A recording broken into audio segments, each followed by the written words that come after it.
जय हिंद बच्चों, कैसे हैं आप सब। आशा करती हूँ सब स्वस्थ होंगे, खूब प्रसन्न होंगे, मजा में होंगे और खूब मन लगा के पढ़ाई कर रहे होंगे। तो आइए बच्चों, आज हम प्रारंभ कर रहे हैं सूरदास के पद से। ये हमारा पहला क्लास है बच्चों, और आज हम आपको सबसे पहले परिचय दे देते हैं कि हम कहाँ से प्रारंभ करेंगे। सबसे पहले हम खंड काव्य को लेंगे बच्चों। इसमें जो पद है, दोहे, सवैये, छंद, कविता, इन सभी का अध्ययन करेंगे भाव के साथ समझते हुए। और बच्चों सबसे पहले सूरदास को पढ़ेंगे। सूरदास जी की बहुत सारी जो कविताएं हैं बच्चों, इसमें इनकी सारी जो कविताएं हैं वो तीन भागों में डिवाइड है। तीन भाग, जैसे बच्चों सूर सागर हो गया, सुर साहित्य लहरी हो गया और सुर सारावली हो गया बच्चों। सुर सागर, साहित्य लहरी और सुर सारावली, जिसमें सबसे ज्यादा जो प्रसिद्ध है बच्चों वो सुर सागर है। और वहीं से आपके जो पद को हम पढ़ेंगे, सूरदास के पद कहाँ से, सूर सागर से ही लिया गया है। तो बच्चों ये जो सूर सागर के भ्रमरी गीत से लिया गया है, इसमें 4 पद दिए गए हैं जिसको हम लोग पढ़ेंगे भावों के साथ। बच्चों आइए हम समझ लेते हैं कि भ्रमरी गीत क्या होता है। तो भ्रमरी गीत, जब बच्चों श्री कृष्ण क्या है मथुरा चले जाते हैं, श्री कृष्ण कहाँ चले जाते हैं, मथुरा चले जाते हैं, और वहां से वापस नहीं आ रहे हैं। तो गोपियां यहाँ पर बड़ा व्याकुल है, ब्रज में उनका इंतजार कर रही है, लेकिन वो आ नहीं रहे हैं। तो गोपियों की जो व्यथा दुख को समझते हुए श्री कृष्ण वहां पर अपना ना आते हुए उद्धव को भेजते हैं संदेशा, मैसेज देकर, और कहते हैं कि वहां गोपियों को श्री कृष्ण की गोपियां जो है बच्चों श्री कृष्ण को कह रहे हैं, श्री कृष्ण संदेशा देकर कि आप वो हमको भूल जाएं, अर्थात गोपियां जो है श्री कृष्ण को भूल जाएं, ऐसा संदेशा देके उद्धव के साथ भेजते हैं। वो योग, और फिर आगे कहते हैं कि मतलब वो योग करें, ध्यान करें, ईश्वर ब्रह्मा का ध्यान करें, ईश्वर का ध्यान करें। जब ये संदेश उद्धव गोपियों को बता रहे होते हैं बच्चों, तो उसी समय एक भौरा वहां आ जाता है, और तब गोपियां अपनी जो बातें होती हैं उस भौरे के माध्यम से उद्धव को प्रत्यक्ष रूप से डायरेक्ट उद्धव से न कहकर उस भौरे को सुनाती हुई कह रही हैं। और इसीलिए बच्चों ये उसी दृश्य को यहाँ पर सूरदास जी ने सजीव चित्रण किया है बच्चों। तो ये इसीलिए यहाँ से क्या कहते हैं भ्रमरी गीत का प्रारंभ होता है। भ्रमरी गीत से क्या कहते हैं इसको लिया गया है पद को।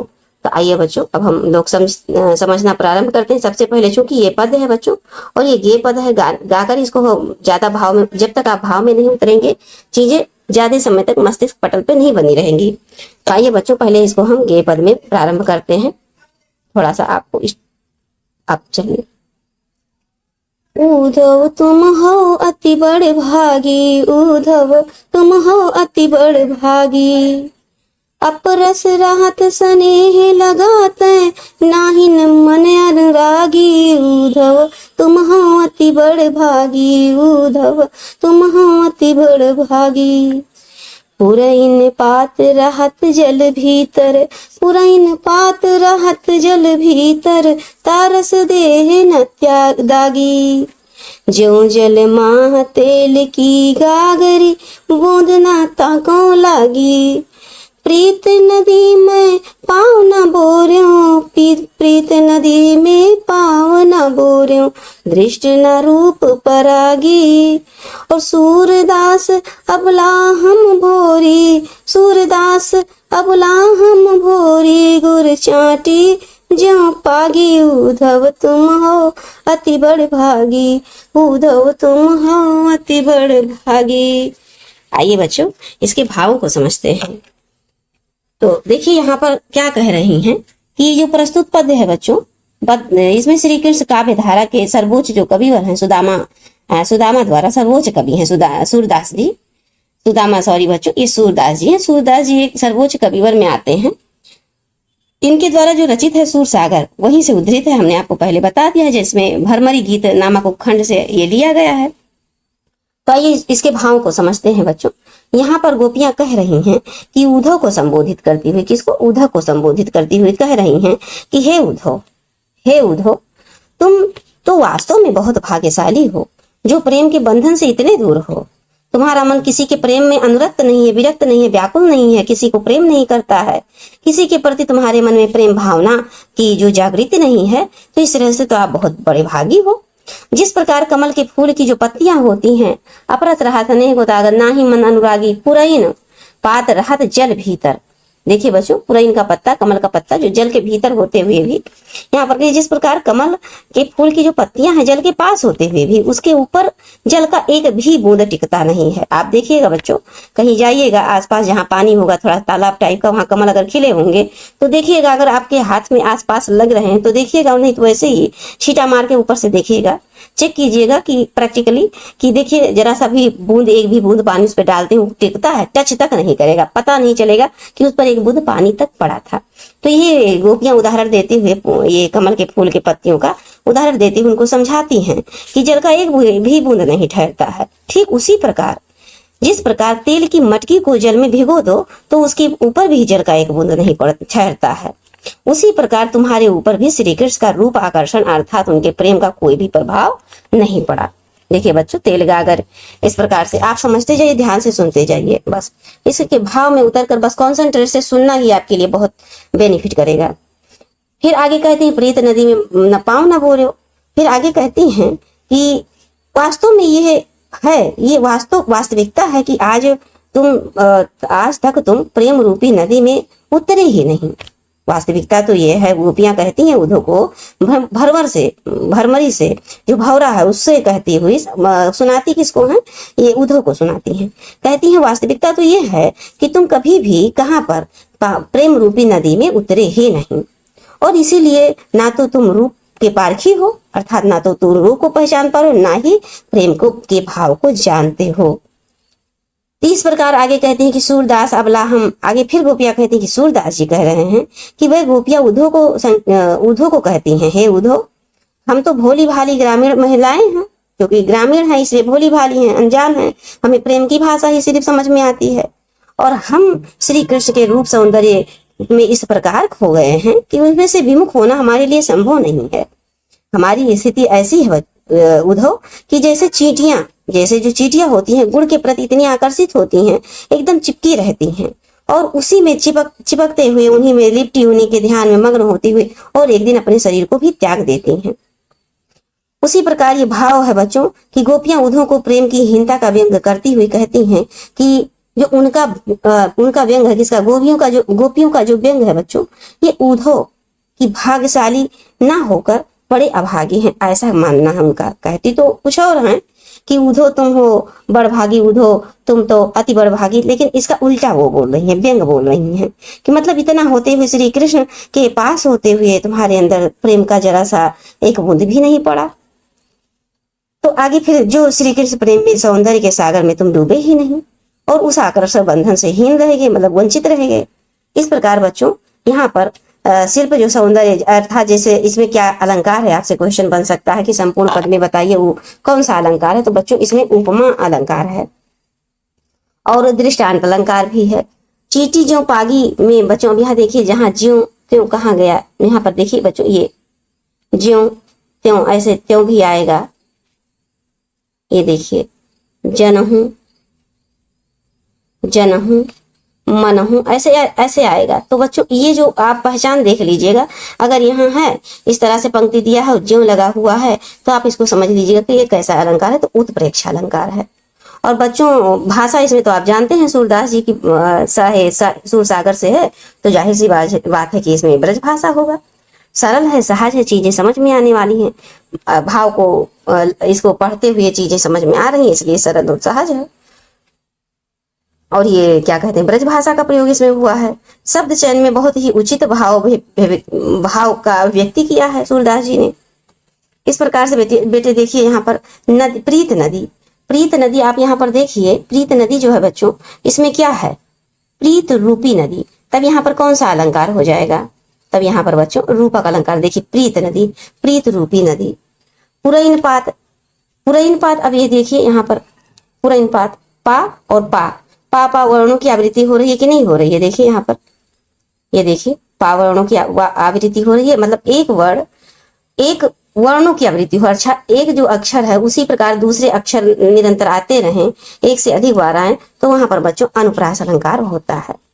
यहाँ पर गे पद है, संगीतमयता है, हमने आपको गाकर सुनाया, इसी तरह से है। अनुरागी, दागी, लागी, ये सब क्या है बच्चों, स्वर मैत्री अर्थात लाग। ये देखिए रागी, अनुरागी, दागी, ये देखिए ये तुक बैठ रहा है, स्वर स्वर लय बैठ रहा है। तो आइए बच्चों, अब हम नेक्स्ट पंक्ति पे चलते हैं और मुझे पूरा विश्वास है ये चीजें आपको समझ में बहुत अच्छे से आ रही होंगी। तो आइए बच्चों, अब हम दूसरे इस पे यहाँ पर दूसरी पंक्ति पे दूसरे पद पे चलते हैं और भावों को समझते हैं। मन की मन ही माझ रही है, मन की मन ही माझ रही, कहिए जाई कौन पे उधो नाहि परत ये कही। मन की मन ही माझ रही, अवधि आधार आस आवन की, तन मन बिथा सही। अब इन जोग संदेश सुन सुन बिरहिन बिरह दही। मन ही माझ रही, मन की मन ही माझ रही। चाहती हूँ ती गुहार जितहि तय, चाहती हूँ ती गुहार जितहि तय, उत तय धार बही। हाँ उधो उत तय धार बही। सूरदास अब धीर धरहि क्यों, सूरदास अब धीर धरहि क्यों, मर ज्यादा न लही। मन की मन ही माझ रही, मन की मन ही माझ रही। तो आइए बच्चों, यहाँ पर देखिए, जब उद्धव गोपियों के पास योग ज्ञान की बात करते हैं, ले जाते हैं, योग के ज्ञान के जो मैसेज संदेश ले जाते हैं उनके पास, तो वो सुनकर गोपियां श्री कृष्ण के प्रति अपने प्रेम की अन्यता को क्या कहते हैं, प्रकट करते हुए स्वीकार करती हैं कि उनकी जो अभिलाषाएं हैं, उनकी जो इच्छाएं हैं, मन में ही रह गई हैं। गोपियां उद्धव से कह रही हैं कि हे उद्धव, कृष्ण से मिलने की जो हमारी इच्छा है, हमारी अभिलाषा है, वो हमारे मन में ही रह जाएगी। हमें ये आशा थी कि शीघ्र ही कृष्ण दर्शन देंगे, अर्थात श्री कृष्ण आएंगे। हम चाहती थी कि जिन बातों को ना कहना पड़े, उन बातों को अब हम किससे कहें।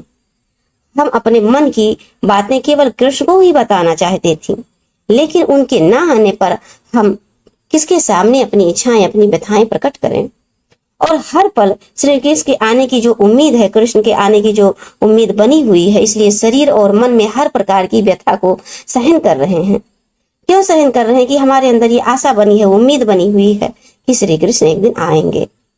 इस प्रकार आगे गोपियां कहती हैं कि हमारा जो समय है इसी आशा के सहारे व्यतीत हो रहा है। बच्चों, गोपियां कह रही हैं उधर से, कह रही हैं कि श्री कृष्ण के से भेंट हो जाएगी, इसी सहारे हमारा जो समय है व्यतीत हो रहा है। और हम तुम्हारे द्वारा योग ज्ञान के इस संदेश को सुनकर श्री कृष्ण के वियोग में जीने वाली गोपियां विरह की आग में अब जलने लगी। जिधर हम विरह की आग में रक्षा करने के लिए पुकार लगाना चाहती थी, उधर ही ये प्रचंड अग्नि की धारा प्रवाहित हो रही है। अब श्री कृष्ण के विरह में व्याकुल होकर उनसे मिलने को व्याकुल हो रही हूँ, बेचैन हो रही हूँ। और वह है कि ज्ञान योग की बातें कर रहे हैं, हमें संदेश भेजकर हमें विरह की अग्नि में और ऊपर से जला रहे हैं। आगे फिर सूरदास जी कहते हैं कि सूरदास जी बताते हुए कहते हैं कि गोपियां कहती हैं कि हम अपने धैर्य को क्यों धारण करें। जब कृष्ण ने ही अपनी मर्यादा नहीं रखी, तो हम अपना धैर्य का बांध टूटने के कगार पर हो गए हैं। ये बात कह रही हैं बच्चों। ये देखिए, मर्यादा न लही, जब श्री कृष्ण ही अपनी मर्यादा भूल गए हैं, तो हम कब तक मर्यादा के बंधन में बंध के रहेंगे। यहाँ पर भाव सौंदर्य को समझिए बच्चों। यहाँ पर प्रस्तुत पद में बता रही हैं कि गोपियों का जो धैर्य है उस समय अब समाप्त होता जा रहा है। जब श्री कृष्ण उनके लिए उद्धव के माध्यम से योग ज्ञान की बात का संदेश भेज रहे हैं। गोपियों का कहना है कि हम अबलाओं अर्थात कमजोर नारियां हैं, गांव की नारियां हैं, जो ज्ञान योग अपनाने की बात कहते हुए कृष्ण ने मर्यादा का पालन नहीं किया, तो हम धीरज क्यों रखें। अब देखिए बच्चों, इनमें देखिए आपका यहाँ पर पुनि पुनि लिखा हुआ है, सुन। ये देखिए, अब यहाँ पर क्या है, आपका उत्प्रेक्षा अनुप्रास अलंकार हो जाएगा। ये पद है, इसमें भी अनुप्रास का सभी इसमें व्याप्त है। अभी हमने बताया, देखिए बहुत सारी जगहों पर आपको अनुप्रास अलंकार देखिए, अवधि आधार आ, देखिए इसमें बहुत सारे आ की पुनरावृत्ति हुई है, अर्थात आ वर्ण की आवृत्ति हुई है बच्चों। 1 2 3 और 4 बार आए हैं यहाँ वर्ड एक ही साथ, तो इसलिए यहाँ पर उत्प्रेक्षा अलंकार होगा बच्चों। ये संगीतमय है, इसका गुण जो है बच्चों संगीतमय है, गेय पद है। तो आइए बच्चों अब नेक्स्ट पंक्ति पे हम चलते हैं, नेक्स्ट पद पे। ये 4 पद दिए हुए जिसमें ये तीसरा पद है। आप फोकस करके कंसंट्रेशन के साथ सिर्फ व्याख्या पर ध्यान दीजिए बच्चों, सुनते जाइए व्याख्या को। हमारे हरिहारिल की लकड़ी, हमारे हरिहारिल की लकड़ी, हमारे हरिहारिल की लकड़ी, मन क्रम वचन नंद नंदन उर, यह दृढ़ करी पकड़ी, हमारे हरिहारिल की लकड़ी। जागत सोवत स्वप्न दिवस निस, कान कान जकरी, सुनत जोग लागत है ऐसो ज्यों करुई ककरी, हमारे हरिहारिल की लकड़ी, हमारे हरिहारिल की लकड़ी। सूतों व्याध हमको लय आए, सूतों व्याधि हमको लय आए, देखी सुनी न करी, यह तो सूरत नहीं न सौंपो, जिनके मन चकरी, हमारे हरिहारिल की लकड़ी, हमारे हरिहारिल की लकड़ी। आइए बच्चों अब इसके भावार्थ को समझते हैं। प्रस्तुत पद में जो सूरदास जी हैं, सूर सागर से ये संकलित है, आप तो जानते हैं भरमर गीत के से लिया गया है। यहाँ पर बच्चों उद्धव कह रहे हैं श्री कृष्ण हमारे लिए हारिल पक्षी की लकड़ी के समान है। हे उद्धव, यहाँ पर गोपियां फिर कह रही हैं उद्धव से कि हे उद्धव, श्री कृष्ण जो हैं ये हमारे लिए हारिल की लकड़ी के समान है। जिस प्रकार हारिल पक्षी अपने पंजों में कोई लकड़ी या तिनका पकड़े रहता है, हमेशा पकड़े रहता है, और उसी को आधार मानकर अर्थात उसी के सहारे पर आकाश में उड़ जाता है, ठीक उसी प्रकार गोपियां भी कहती हैं कि हमारे जो मन है, वचन है, कर्म है, से जो नंद बाबा के बेटे को दृढ़ता पूर्वक हृदय में पकड़ लिया है, अपने हृदय से पकड़ लिया है श्री कृष्ण को। जब हम जागती सोती स्वप्न में दिन रात अपने मन में श्री कृष्ण को ही रट लगाए रहती हैं। सुनत जोग लागत ऐसो ज्यों करुई ककरी। तब फिर आगे कहती हैं कि लगाए उन्होंने श्री कृष्ण के प्रति एक निष्ठ प्रेम व्यक्त किया है। तो हे उद्धव, तुम्हारे योग की बातें सुनकर ऐसा लगता है जैसे कड़वी ककड़ी खाली हो हमने, जो कि खाया नहीं जाता बच्चों। एक प्रकार की ककड़ी होती जो कड़वी होती है, जिसे खाया नहीं जा सकता।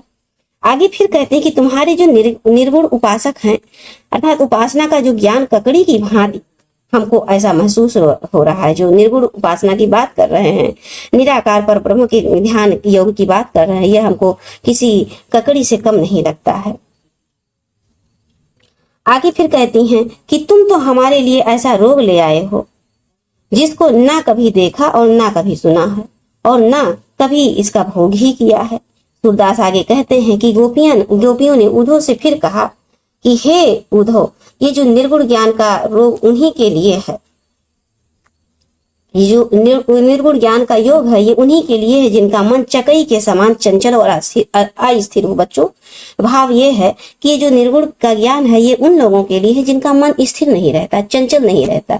2 दिन इनको मान लिए, 2 दिन उनको मान लिए, दूसरे तीसरे दिन उनको गए मानने लगे, तो ये उनके लिए है। हमारे लिए तो हमारे श्री कृष्ण ही हैं, जो जिसको हम उस पक्षी के समान लकड़ी के सहारे पकड़कर जो आकाश में उड़ जाता है, उसी के सहारे हम पूरे जीवन को अपने व्यतीत करेंगे। आगे फिर आइए नेक्स्ट पंक्ति में चलते हैं बच्चों, पद नंबर 4। ये देखिए, ये लास्ट है आपका, इसको समझ लीजिए।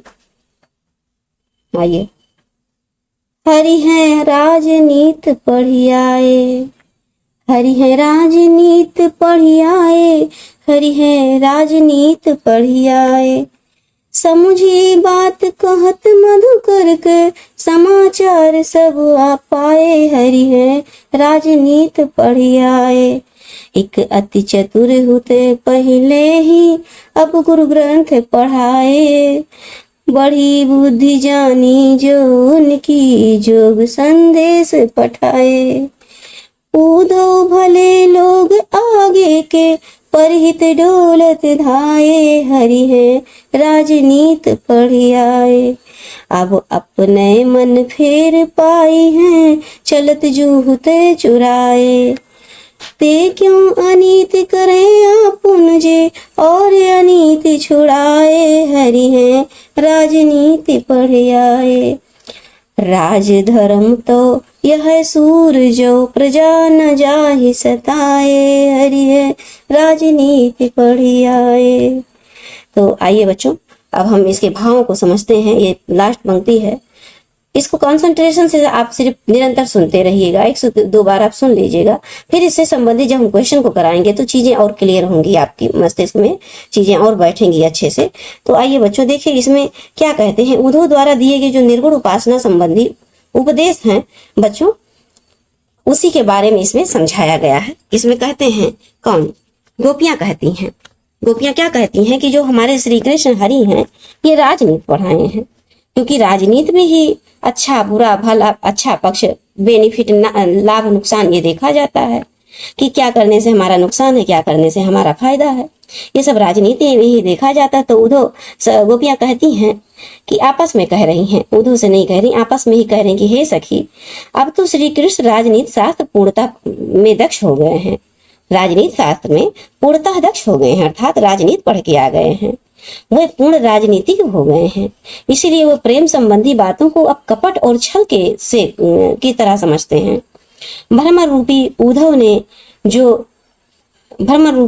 जो बच्चों ज्ञान योग की संबंध बातें बताई थी, क्या वह तुम्हारी समझ में आई है? यहाँ पर गोपियां कह रही हैं कि जो उद्धव ने ज्ञान रूपी बात बताई, क्या ज्ञान योग की बात बताई, क्या वो तुम्हारी समझ में आई है? इन बातों से कृष्ण का कोई समाचार जान पाई हो? कृष्ण तो पहले से ही बहुत चालाक थे, जिन्होंने हम सबको अपने कपट युक्त प्रेम जाल में फंसा लिया था और अब यहाँ तड़पता छोड़कर स्वयं मथुरा चले गए हैं। उन्होंने अपनी विशाल बुद्धि और विवेक का परिचय देते हुए हम नारियों को योग और उपासना, ईश्वर का ध्यान करने की बात कर रहे हैं। वस्तुतः तो ये है बच्चों, सखी आपस में सखियों से बात करें, सखी वस्तुतः तो ये है सखी कि उनकी जो मूढ़ता है, वो जो हम युवतियों को योग का संदेश दे रहे हैं, ये उनकी मूढ़ता है। किसकी? श्री कृष्ण की। आगे फिर गोपियां कहती हैं, श्री कृष्ण सखियों में आपस में कहती हैं कि हे सखी, पहले समय में यहाँ लोग बहुत ही सज्जन हुआ करते थे। उद्धव भले लोग आगे के, ये देखिए कह रही उद्धव भले लोग आगे के, पहले समय के लोग यहाँ पर बहुत ही सज्जन हुआ करते थे, जो दूसरों की भलाई के कार्य करते रहते थे, इधर उधर भाग दौड़ में फिरते रहते थे। किसके? दूसरों की भलाई में। दूसरी तरफ उद्धव हैं जो हम अबलाओं को सताने के लिए यहाँ पर भागे चले आए हैं। हम तो श्री कृष्ण से इतना भर चाहते हैं कि मथुरा जाते समय वह हमारा मन जिसे चुपचाप चुरा कर ले गए थे उसे लौटा दें। हम लोग सिर्फ इतना चाहते हैं कि जिस मन को, जिस चित्त को वो चुरा के ले गए हैं मथुरा, उसको लौटा दें। ऐसा उद्धव से गोपियां कहती हैं, किंतु उनसे ऐसे नीतिपूर्ण कार्य की आशा नहीं है। फिर आगे कहती हैं गोपियां कि जो दूसरों की परंपरा और रीतियों को छुड़वाने में लगे हुए हैं, वह स्वयं क्यों नहीं न्यायपूर्ण आचरण कर रहे हैं। देखिए, अनीत करें आपुन जीव और अनीत छुड़ावे, जे और अनीत छुड़ावे, राजधर्म तो यह सूर जो प्रजा की जाहि सतावे। यहाँ कह रहे हैं कि वो स्वयं क्यों नहीं योग ज्ञान का संदेश भेज रहे हैं। आगे सूरदास जी कहते हैं, सूरदास जी के अनुसार गोपी कहती है कि राजा व शासक का यह धर्म होता है कि उसकी प्रजा को वो अत्याचारों से बचाएं, सुरक्षा करें, दुख से तकलीफ से उनकी रक्षा करें, पालन पोषण करें। जबकि यहाँ जो श्री कृष्ण हैं, अपने स्वार्थ के लिए अर्थात कुब्जा का प्रेम पाने के लिए, मथुरा में कुब्जा रूपी कुबड़ी होती है ना बच्चों, उनके बारे में आप देखे हैं, कुब्जा का प्रेम पाने के लिए हमारे सुख को लूटने के प्रयोजन में योग ज्ञान का संदेश भेज रहे हैं। तो यहाँ पर भावार्थ ये है बच्चों कि यहाँ गोपियों ने श्री कृष्ण को अन्यायी, स्वार्थी, कुटिल, राजनीतिक और कपटी सिद्ध कर दिया है। कहा है कि राजा का धर्म पालन करना सिखा रही, कि राजा का क्या धर्म होता है, उनको सुख पहुंचाना चाहिए अपनी जनता को। किंतु वो क्या कर रहे हैं? कृष्ण धर्म से विमुख होकर कुब्जा के प्रेम को पाने के लिए गोपियों के सुख को लूटना चाहते हैं। अर्थात जो कुब्जा रूपी मथुरा में होती हैं, कुबड़ी जिसे कहा जाता है, और श्री कृष्ण उनके कुब्जा को ठीक करते हैं। आपने सुना होगा, देखा होगा बच्चों, तो उन्हीं के बारे में यहाँ गोपियां जिक्र कर रही हैं। तो हमें पूरा विश्वास है बच्चों ये भावार्थ आपको समझ में आया होगा। अब नेक्स्ट पंक्ति में हम ये देखिए प्रश्नों के साथ आपके सामने उपस्थित होंगे। तो आइए बच्चों, अब नेक्स्ट क्लास में मिलते हैं। देखिए आज हमने ये 4 पद को पढ़ लिया है। ये देखिए ये पहला पद है, ऊधो तुम तो हो अति बड़भागी।